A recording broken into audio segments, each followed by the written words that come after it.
Bonjour à tous, c'est Geoffrey, j'espère que vous allez bien. Je fais juste la suite de la vidéo sur les fromages pour ceux qui font cétogène, paléo, régime low carb, high fat low carb en général.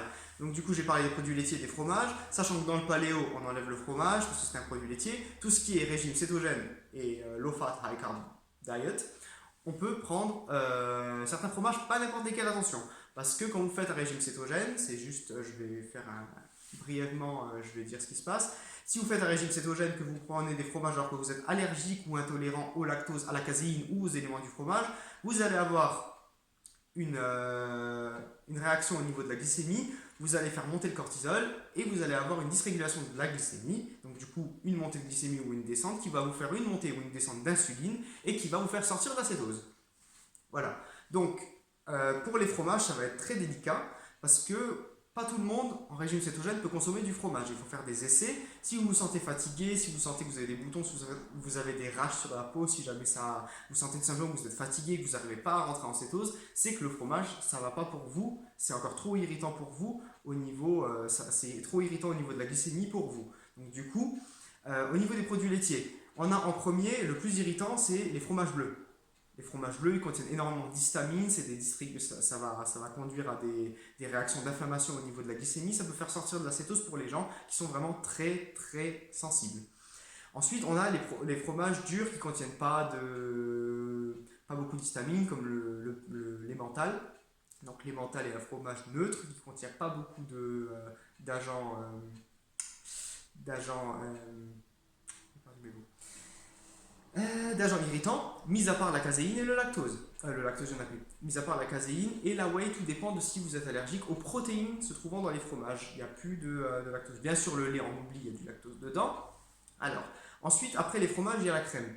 La crème, pareil, il y a de la caséine dans la crème, il n'y a pas de lactose si vous prenez de la crème épaisse, attention pas la crème liquide, on rajoute du lait dedans.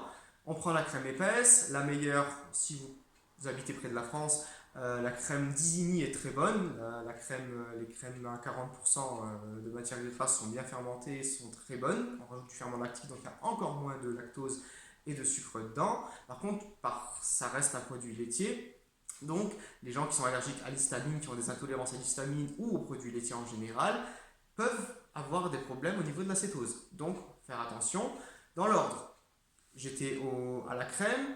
On peut prendre le beurre, pareil, on peut prendre le beurre en général même, on prend du beurre en régime cétogène comme pour accompagner en graisse, pour augmenter son taux de graisse en régime cétogène. Par contre, il y a des gens qui sont sensibles à la caséine qu'il y a dans le beurre, même un tout petit peu, ça peut leur faire sortir de la cétose, alors on passe encore à quelque chose au-dessus qui contient encore moins de caséine, de lactose, etc. Je parle du ghee. Le ghee, qu'est-ce que c'est? Pour ceux qui ne connaissent pas, le ghee est un beurre clarifié. On peut l'acheter ou le faire à la maison. Si vous le faites à la maison, c'est très simple. Prenez du beurre, vous le mettez dans une casserole, vous le faites bouillir. Moi, personnellement, je ne le fais pas bouillir. Je le mets à très basse température parce que je prends tout mon temps pour le faire. Donc, soit vous le faites comme moi, vous le mettez à très basse température.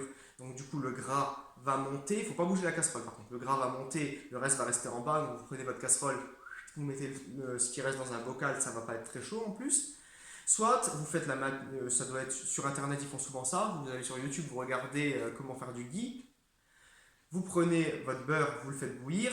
Il va y avoir de l'écume, il va y avoir de l'espèce de mousse sur le dessus. Vous prenez une cuillère, vous écumez jusqu'à ce qu'il n'y ait plus de mousse et vous mettez dans un bocal en fait tout le gras. Le ghee en fait c'est le gras du beurre parce que le beurre contient 99% de graisse mais contient quand même 1% de petit lait, de caséine, de protéines laitières, d'impuretés. Donc il y a encore une petite fraction dans le beurre qui risque d'être irritant pour une cétose. Alors que quand vous prenez du ghee, mis à part les personnes qui sont vraiment très très sensibles, allergiques à fond aux produits laitiers, et encore c'est même pas sûr qu'ils réagissent, donc ça dépend vraiment des individus, ces personnes-là peuvent prendre du ghee, qui est un produit laitier à la base puisque c'est le gras du lait, mais qui a été tellement purifié que normalement les réactions au niveau du glucose sont minimes, voire inexistants, et du coup ça devient un très bon aliment pour la cétose. Donc dans l'ordre, on a les fromages qui contiennent énormément de protéines, donc pour les gens qui sont allergiques aux protéines du lait, ça va pas. Donc le lait déjà on enlève, hein. Protéines et lactose,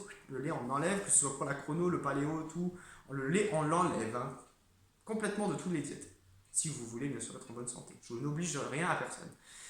Ensuite, vous avez le fromage fait à partir du lait, qui contient énormément de protéines, de graisse, plus de lactose. Donc le fromage, il n'y a plus de lactose. Par contre, il y a une très grande partie de protéines. Donc si vous êtes sensible aux protéines laitières, ça ne va pas être pour vous.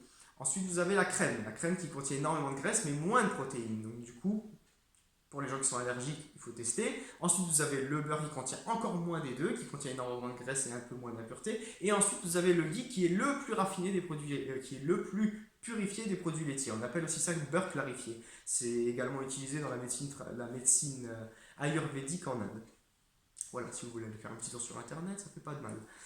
Voilà, donc c'était une petite vidéo pour vous expliquer les produits laitiers quand vous faites un régime low carb, type cétose, type paléo, etc. De toute façon, en paléo, on peut prendre du ghee, tout dépend comment vous faites votre paléo, mais en général, on enlève les produits laitiers, mais ce serait bien dommage de passer à côté de la merveille qu'est le gras du lait, le ghee. Voilà, donc j'ai fini. J'espère que vous avez aimé, j'espère que j'étais assez clair. Geoffrey.fadi@laposte.net juste en dessous si vous voulez me laisser un mail. Sinon, laissez-moi un petit commentaire, ça fait toujours plaisir. J'y répondrai si vous avez des questions. Voilà, je vous souhaite une bonne journée à tout le monde. Ciao, ciao.